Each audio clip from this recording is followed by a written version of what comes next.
At ito po yung forma na naman ni Tiger sa pagtulog sa upuan. Ayan si itim, ay si puti sa may bintana. At si itim, tulog na tulog.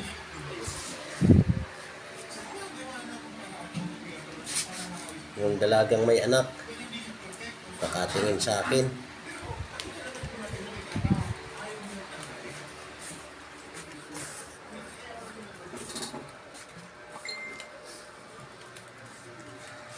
At si ampon duling na cute, nandito sa gilid.